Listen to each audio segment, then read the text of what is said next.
Hi everyone, my name is Umar Sheikh and you are watching the YouTube channel of Australia Immigration Matters. In our last video, we talked about how to submit an expression of interest in Skill Select. If you haven't watched that video, do watch it to understand the step-by-step guide to submit an expression of interest. We will also be providing the link of that video in the description of this one. So today we will talk about the state-wise nomination applications. So there are four states which require additional application apart from your expression of interest. Number one is Victoria, which requires you to submit ROI. Number two is South Australia, which also requires you to submit ROI if you are an eligible egg candidate. Number three is ACT, which requires you to submit Canberra Matrix. And number four is NT or Northern Territory, which requires you to submit a nomination application. So in this video, we will talk about how to submit a Canberra Matrix for ACT nomination. So let's get started. So the ACT's nomination application is called Canberra Matrix. So for that, you have to come to this website, which is called act.gov.au/migration. So once you are here, you will see skilled migrants drop-down menu. You will be selecting the option of Canberra Matrix. After that, you will see that there are options and there are all the details and eligibility criteria given about this. If you want to calculate your Canberra Matrix score in advance as overseas applicant or as Canberra resident, it's up to you. You can calculate it first and then go for the application. And if you have already calculated your Canberra Matrix score and you have a good idea that you are good to go for the application, then you can come to this section where you are given two options. Either you are a migration agent or either you are an individual applicant. Again, as we did for the Victoria state nomination, we will be selecting and applying as individual applicant. So we will be clicking on apply now. So resume your application will only be available but once you have submitted an application or you are in the process of submission and you have saved it and you want to continue. So as a fresh applicant, I will click on apply now. So it will take me to another page and it takes a while to launch the page when it will give you the complete details that how to submit an application for ACT.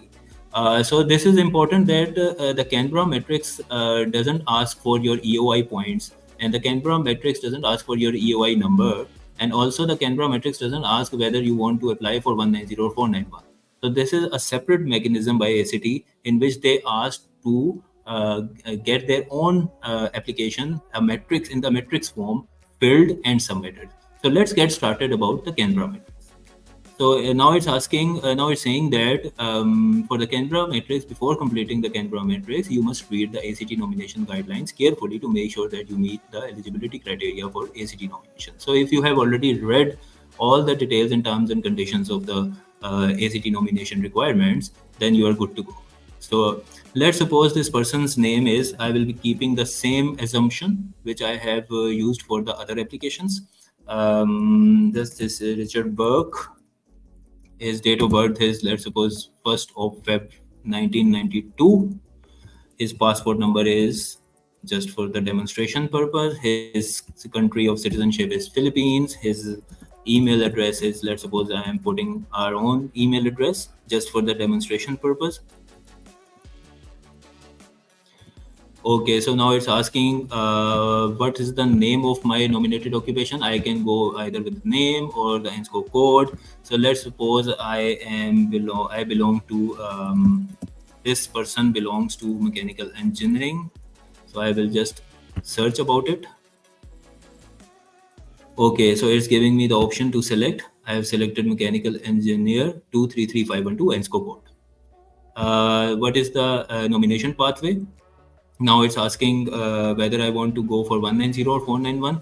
What I was referring earlier is that it will not add any state nomination points in your Canberra Matrix. So either you select 190 or 491, it's just a pathway you are choosing.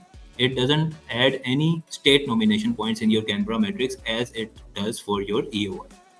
So let's suppose this person wants to apply for mechanical engineering occupation as 190 nomination of ACT. It's asking, I have completed a doctorate at an ACT university. No, let's suppose this person is currently overseas. So as an offshore applicant, let's suppose this person is applying as an offshore applicant, then you will be selecting overseas applicant. If this person is an ACT resident, and obviously you will be selecting as ACT resident. So it's asking whether a previous ACT residence or time spent in ACT, is there any time spent you have spent in ACT, even if you have spent more than 7 days in Canberra, even if you have visited Canberra for more than 7 days, then you can still get 5 points. So let's suppose this person has visited Canberra as an offshore applicant. He just visited Canberra during his tourist visa or visitor visa, then he will be getting 5 points. The nominated application is asking that whether the nominated occupation is on the ACT critical skills list. So you have to first check that whether your occupation is on the ACT critical skills list or not. If it is there, then you will be getting 20 Canberra Matrix points.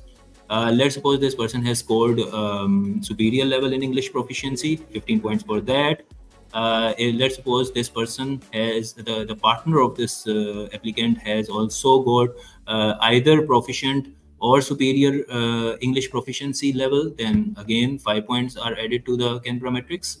Then it's asking whether you have a genuine ACT job offer in nominated occupation. It has 20 points. So if you have a job offer from an ACT based employer, then it will give you 20 points. So for demonstration purpose, let's suppose this option is not applicable.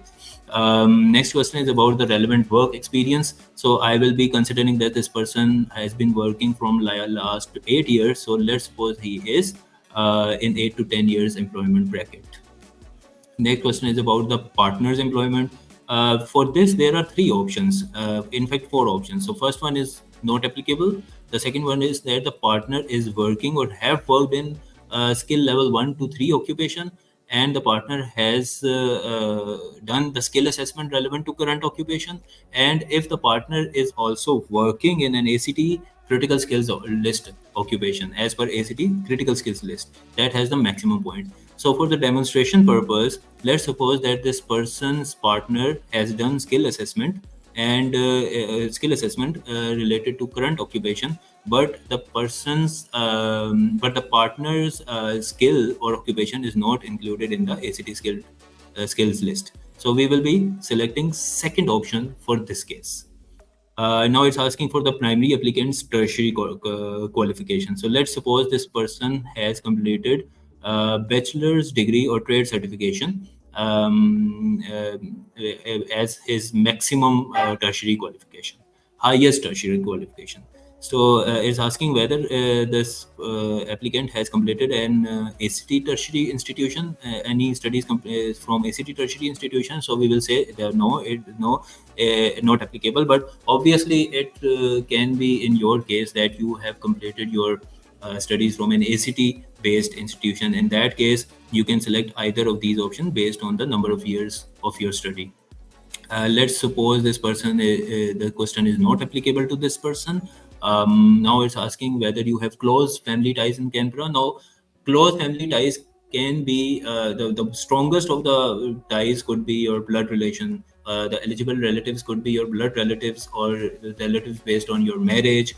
So you can select either of the options. Either you have a relative or a family who is Australian citizen or a partner or a permanent resident, or you have a family tie with someone who is a temporary resident visa holder. So let's suppose this person's eligible relative has temporary resident visa currently. So we will be selecting this answer. And the next question is about the assets in Canberra. So now it's asking whether you have any residential or commercial property in ACT, or you have an ownership of an ACT-based business. So for the demonstration purpose, I will be selecting not applicable. So once all these questions have been answered, you will do this check of the robot, and okay, it actually came during our demonstration. So let's suppose you have selected and entered all the details and verified all the details. You can select. You can click on the submit button, and in a few moments, your Canberra Matrix for ACT nomination have been submitted. So you can see on the screen that it's saying that thank you for submitting your expression of interest in ACT nomination. Your metric score will now be ranked. You will be contacted by email if you are selected and invited to apply for ACT nomination. So that's it for the Canberra Matrix, which is a nomination application or a registration of interest method for the Australian Capital Territory.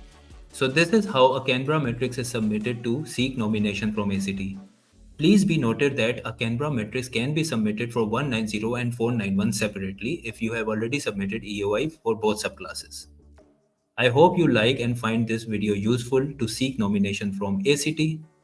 I wish you best of luck for that. To support us, please like our videos and share with your friends. Also, subscribe to our channel. Thank you and keep watching.